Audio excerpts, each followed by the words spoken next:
Good morning students, myself Prince Singh and I welcome you all to my YouTube channel. Students, हम लोग अपनी Python series में 2D list को operate करना सीख चुके हैं। मैंने आपको डायनेमिक एंट्री 2D लिस्ट की, उसको ट्रैवर्स कैसे करना है, चलाना है कैसे, सब सिखा दिया है। ठीक है, आज की जो वीडियो होने वाली है, आज की और इसके अगली जो वीडियो आएगी वो कुछ प्रैक्टिस क्वेश्चंस होंगे 2D लिस्ट पे।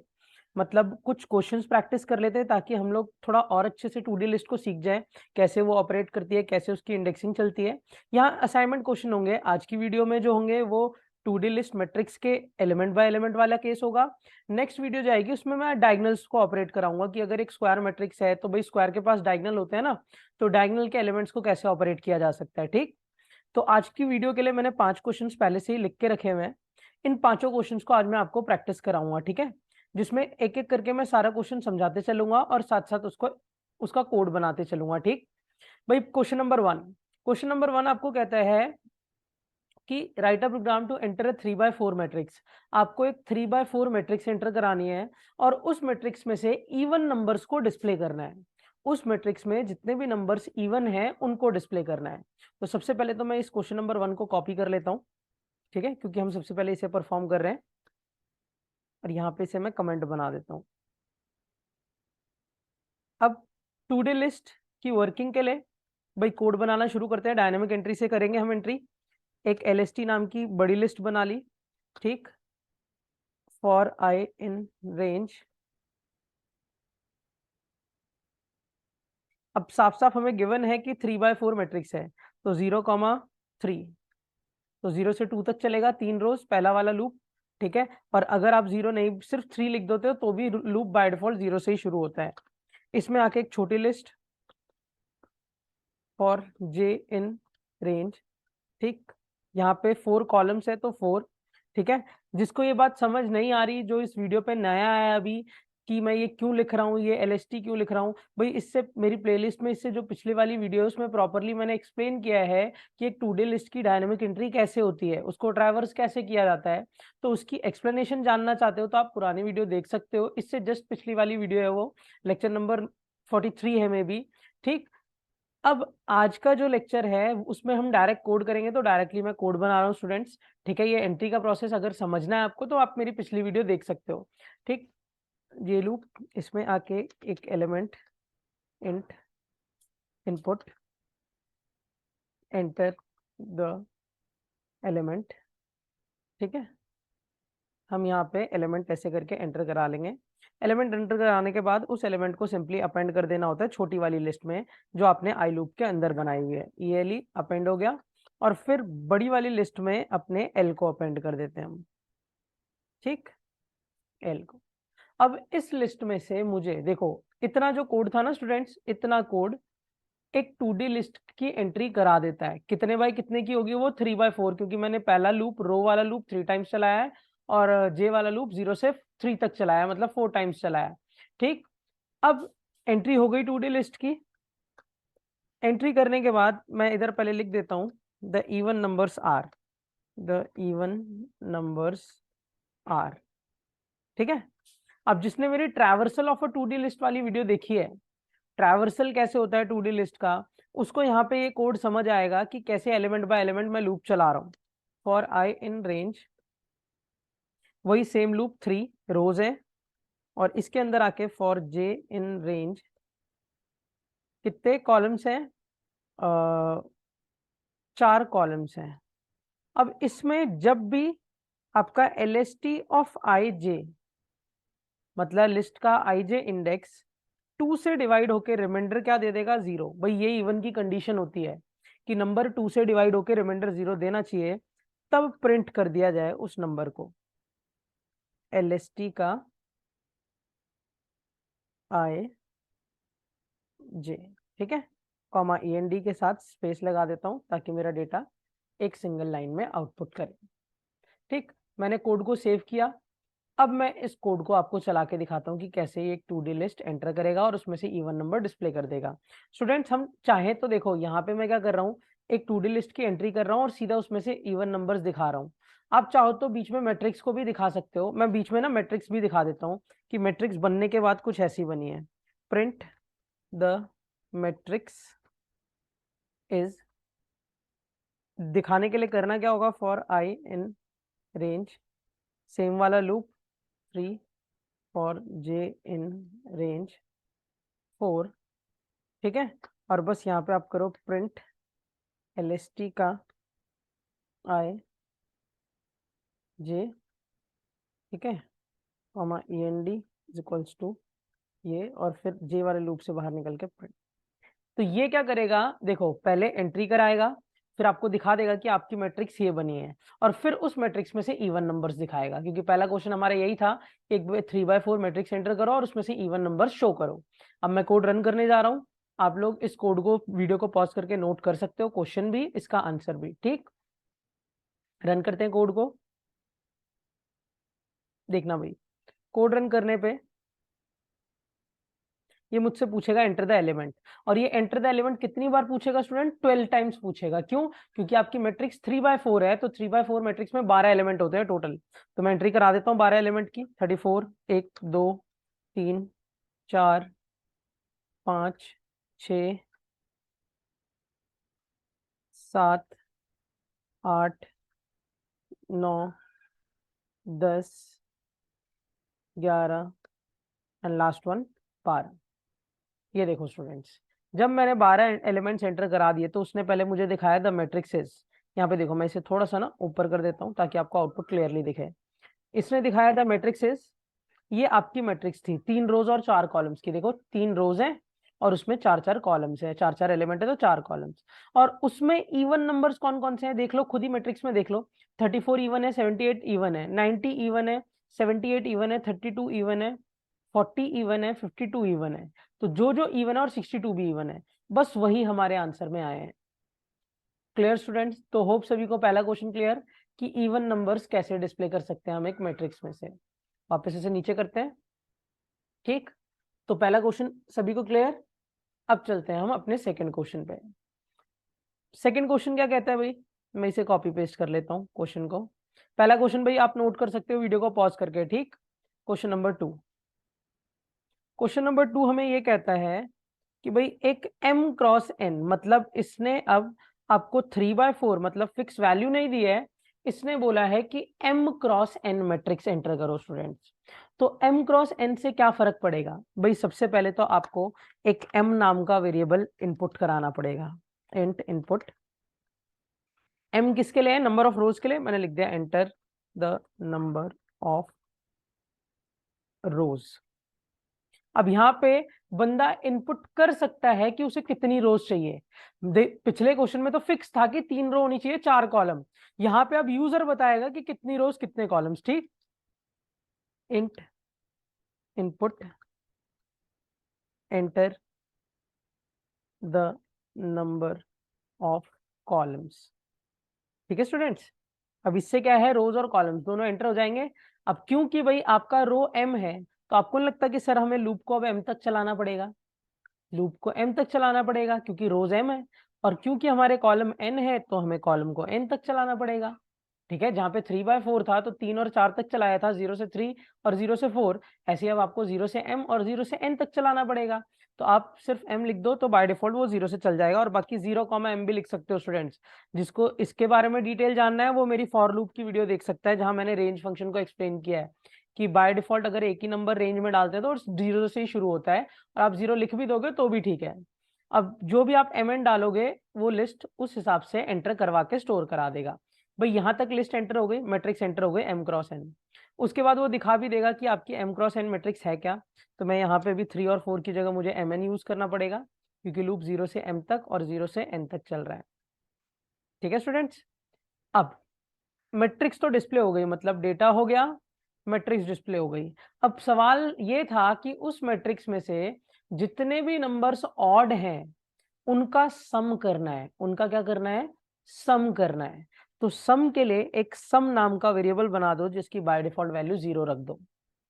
ये वेरिएबल इसी में मैं ऐड कराऊंगा, या एस नाम का बना दो, एस सम नहीं बनाना तो एस बना दो। एस की बाय डिफॉल्ट वैल्यू क्या है, 0 है। सेम लूप चलाओ, एक एक को आइटरेट, एक एक एलिमेंट हमें देखना है ना, तो एक एक एलिमेंट आइटरेट करने के लिए सेम लूप चलाओ। और बस यहाँ पे कंडीशन में इवन की जगह ऑड के लिए क्या लग जाएगा, नॉट इक्वल्स टू। अगर लिस्ट आई जे मतलब लिस्ट का एलिमेंट 2 से डिवाइड होकर रिमाइंडर 0 ना दे तो उस लिस्ट आई जे को सम में प्लस कराना है हमें। Plus is equals to L S T का आई जे। इससे क्या होगा, जितने भी लिस्ट में एलिमेंट, जितने भी मैट्रिक्स में एलिमेंट ऑड होंगे वो सारे सम में ऐड होते चले जाएंगे। जैसे 47 आया, सम में ऐड हो, एस में, सॉरी सम नहीं एस, हमने सम के लिए एस वेरिएबल बनाया ना, तो वो एस में ऐड होते चले जाएंगे। और फाइनली आप लूप से बाहर निकल के बोल दोगे the sum of odd numbers is S. Run करे कोड को, देखना भाई ऑड नंबर्स का सम करके देगा ये हमें। रन करते हैं, ये बोलता है हाउ मेनी एलिमेंट्स, ठीक है, मतलब एंटर द नंबर ऑफ रोज। मैं थोड़ी छोटी मैट्रिक्स रखता हूँ, 2/3 रखता हूँ, तो 2 रोज 3 कॉलम्स, मतलब 6 एलिमेंट्स। तो मैं 6 एलिमेंट डाल देता हूँ। 56 एक इवन नंबर है, 11 एक ऑड नंबर है, इसका सम होगा, ठीक है। फिर 10 एक इवन नंबर है, 12 एक इवन नंबर है, फिर 7 एक ऑड नंबर है, मतलब इसका भी सम होगा। मतलब 11 और 7 दो ऐड हो जाएंगे, 11 7 कितना होता है 18। और फिर लास्ट एलिमेंट भी मैं इवन इवन डाल देता हूँ, दैट इज 80, ठीक है। तो सम आना चाहिए 18। ये देखो स्टूडेंट्स, मैं इसको थोड़ा सा ऊपर कर देता हूँ, ये देखो द मैट्रिक्स इज आपकी 2/3 मैट्रिक्स ये रही, 2 रोज 3 कॉलम्स, और द सम इज 18, मतलब उसने सिर्फ ऑड नंबर्स का सम किया। होप सभी को सेकंड क्वेश्चन भी क्लियर, ठीक। क्वेश्चन और उसका आंसर आप नोट कर सकते हो, ठीक स्टूडेंट्स।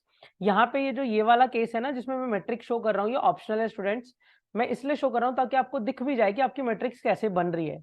बाकी क्वेश्चन के हिसाब से तो आपको बस मैट्रिक्स को एंटर कराना था और सम कराना था, तो आप ऊपर वाला कोड यहाँ तक और नीचे वाला कोड ये इतना ही कर लोगे तो भी इनफ है। बाकी ये तो मैं अपनी तरफ से करके दिखा रहा हूँ ताकि आपको दिखे कि मैट्रिक्स ऐसी दिखती है। नेक्स्ट क्वेश्चन आ जाते हैं भाई। क्वेश्चन नंबर 3 कहता है कि हर रो का सम चाहिए। अब ये क्वेश्चन ना थोड़ा सा अलग है स्टूडेंट्स। देखो इस क्वेश्चन में आपने ऑड एलिमेंट्स का सम किया इधर भी कोई दिक्कत नहीं है, मगर क्वेश्चन नंबर 3 ये कह रहा है कि अगर आपकी 2/2 मैट्रिक्स है या 3/2 मैट्रिक्स है तो हर रो का अलग अलग सम है। अगर उसमें 3 रोज हैं तो पहली रो का सम इज दिस, दूसरी रो का सम इज दिस, तीसरी रो का सम इज दिस। ऐसा कुछ क्वेश्चन है। तो पहले मैं क्वेश्चन को कॉपी कर लेता हूँ। इसका लॉजिक ना थोड़ा सा अजीब सा है, मगर मैं यहाँ पे बनाऊंगा, आप लोग इसे समझने की कोशिश करना, ठीक है। देखो करना क्या है, एक m cross n matrix enter करनी है, तो भाई वो तो इस कोड से हो ही रखी है। देखो मैं ये दोबारा नहीं लिख रहा, हो रखी है, ठीक। डेटा मैट्रिक्स डिस्प्ले भी कर दी। अब मुझे ये लॉजिक बनाना है जिसमें मैं हर रो का अलग अलग सम कर पाऊं, हर रो का अलग अलग सम स्टूडेंट्स, ठीक। तो मैं नीचे वाला कोड हटा देता हूं जहां पे मेरा सम हो रहा है। हर रो का अलग अलग सम चाहिए मुझे, तो इसके लिए मैं पहले तो एक फॉर लूप चला देता हूँ रो वाला, और आई इन रेंज, वही जो एम तक चल रहा है, एम रोज है ना मेरी। और जो एस इज इक्वल्स टू 0 मैंने बाहर बनाया था ना सम के लिए, उसे मैं आई लूप के अंदर बनाऊंगा। सम रो करना है ना, तो सम आर वेरिएबल बना लेता हूँ और उसकी वैल्यू 0 रख लेता हूँ आई लूप के अंदर आके। क्यों? क्योंकि जब भी कोई नई रो आए, आई लूप किस लिए होता है, रोज के लिए होता है ना, तो जब भी कोई नई रो आएगी ये सम वापस से 0 बन जाएगा। क्यों? क्योंकि भाई हर रो का अलग अलग सम करना है ना, तो जब भी सेकंड रो आएगी तो फिर सम को 0 करना पड़ेगा, ऐड करना पड़ेगा। फिर तीसरी रो आएगी तो फिर सम को 0 करो और बाकी एलिमेंट्स को ऐड करो। इसलिए समार को मैंने आई में 0 रखा है, आई लूप के अंदर। फिर मैं जे वाला लूप चलाता हूँ, जे इन रेंज, और इसे एन तक चला के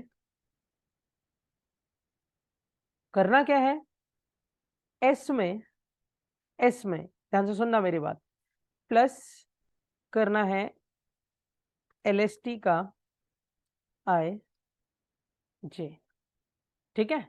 अब एक रो का सम होगा और प्रिंट हो जाएगा, सॉरी एस नहीं, सम आर, हमने सम आर वेरिएबल बनाया ना, सम आर में प्लस करना है एल एस टी का आई जे, और जे लूप से बाहर निकलते ही बोल देना है sum of row i plus 1 is comma sum r. Student अब आउटपुट देखना, रन कर रहा हूं, ये इतना सा लॉजिक ना हर रो का अलग अलग सम कर देगा भाई, इतना सा लॉजिक हर रो का अलग अलग सम कर देगा। मैं काम करता हूँ, इधर ना एक और प्रिंट एम्प्टी लगा देता हूँ ताकि डेटा एक और लाइन में बढ़ जाए, ठीक है। रन करते हैं कोड को, चेक करना। ये पूछेगा रोज, मैं डालता हूँ 3 रोज, ठीक है। और 2 कॉलम्स डाल देता हूँ, मतलब 3x2 मैट्रिक्स बनेगी, 6 एलिमेंट, 45, 89, 21, 50, 34, 67। द मैट्रिक्स इज, ध्यान से देखो, द मैट्रिक्स इज दिस। अब इसमें पहली रो क्या है स्टूडेंट, 45 और 89। 45 और 89 का सम क्या होता है, 134। देखो क्या आया, सम ऑफ रो 1 इज 134। फिर दूसरी रो क्या है भाई, 21 और 50। 21 और 50 का सम क्या होता है, 71। क्या आया, the sum of row 2 is 71। और 34 67 का आया, सम ऑफ रो 3 इज 101। ऐसे था स्टूडेंट्स रो सम, हर रो का अलग अलग सम करने का कोड। ये प्रोग्राम भी बहुत अच्छा था। और इससे हिंट लेके ना स्टूडेंट, आप कॉलम सम का कोड बना सकते हो। जैसे थर्ड क्वेश्चन ने क्या बोला कि आप हर रो का अलग अलग सम करो, मैं आपको एक होमवर्क दे रहा हूं कि आप हर कॉलम का अलग अलग सम करोगे, ठीक है। इसीलिए कॉलम भी बताने के लिए मैंने क्वेश्चन 4 जानबूझ के ले लिया है कॉलम के लिए, कि हर कॉलम का अलग अलग प्रोडक्ट करना है। मगर यहाँ पे सम की जगह मैंने स्टूडेंट डाल दिया प्रोडक्ट, मतलब मल्टीप्लाई करना है दोनों को। तो देखना कोड में कितना माइनर चेंज होगा। ये वाला थर्ड क्वेश्चन को आप भाई वीडियो पॉज करके कोड नोट कर सकते हो, ठीक है। क्वेश्चन नंबर 4 पे आ जाते हैं हम लोग। क्वेश्चन नंबर 4 यहाँ पहले कॉपी पेस्ट कर लेते हैं। अब भाई क्वेश्चन नंबर 4 भी कहता है कि m cross n matrix enter करो, ये मैंने कर रखी है, ठीक है। ये कोड सेम है, फिक्स है, एंट्री का कोड फिक्स रहेगा। फिर ये डिस्प्ले भी कर रखी है, मैट्रिक्स दिखा भी दी कि ये आपकी मैट्रिक्स है। अब आपको हर कॉलम का अलग अलग सम करना है, हर कॉलम का स्टूडेंट, हर कॉलम का अलग अलग प्रोडक्ट, सॉरी सम नहीं प्रोडक्ट करना है। तो प्रोडक्ट के लिए पहली बात तो जो हम, पहले तो हर कॉलम का है, हर रो का नहीं है, हर कॉलम का है। तो हर कॉलम के लिए ना आप थोड़ा सा चेंज करो, क्या, कॉलम वाला लूप ऊपर लिख दो। कॉलम वाला लूप क्या था, जे, और कहां तक चल रहा था वो, एन तक। कॉलम वाला लूप आपने ऊपर लिख दिया, और रो वाला लूप, आई वाला लूप, दैट इज आई वाला लूप नीचे कर दो। आई, और कहां तक चल रहा था वो, एम तक चल रहा था स्टूडेंट्स। और यहां पे सम आर की जगह product C, PRODC, product C मतलब प्रोडक्ट कॉलम, और वैल्यू में 0 की बजाय 1 आएगा स्टूडेंट। वैल्यू में 0 की बजाय 1 आएगा क्योंकि आपको प्रोडक्ट करना है, ठीक है। अब product C multiply is equals to, multiply करना है किसको, LST के IJ को, और यहां लिख देना है product of row, sorry column, I plus नहीं J+1, क्योंकि अब J लूप ऊपर हो चुका है, इज prod C, PRODC। बस हो गया भाई, इतना माइनर चेंज किया और मेरा कोड डन। दिखाते हैं इसे भी, कोड रन किया, वो बोलेगा कितने बाय कितने मैट्रिक्स, रोज और कॉलम्स डालो। मैं रोज डाल दूंगा, फिर से वही 2 और 3 कॉलम्स, एलिमेंट डालता हूँ 40, 10, 20, 30, 60, 40। स्टूडेंट्स ये देखना भाई, सबसे पहला आपका कॉलम क्या है, कॉलम देखना अब, ठीक है। सबसे पहला कॉलम क्या है आपका, सबसे पहला आपका कॉलम है स्टूडेंट्स ये 40 एंड 30, है ना। अब 40 एंड 30 पहला कॉलम है, तो पहले कॉलम का प्रोडक्ट 40 इंटू 30, 40 इंटू 30 क्या होता है, 1200 होता है ना। देखो आ रहा है। दूसरा कॉलम है भाई 10 इंटू 60, 10 इंटू 60 मतलब 600, और 40 इंटू 20 दैट इज 800। होप सभी को क्वेश्चन नंबर 4 भी क्लियर हुआ होगा। अच्छा प्रोग्राम था ये भी।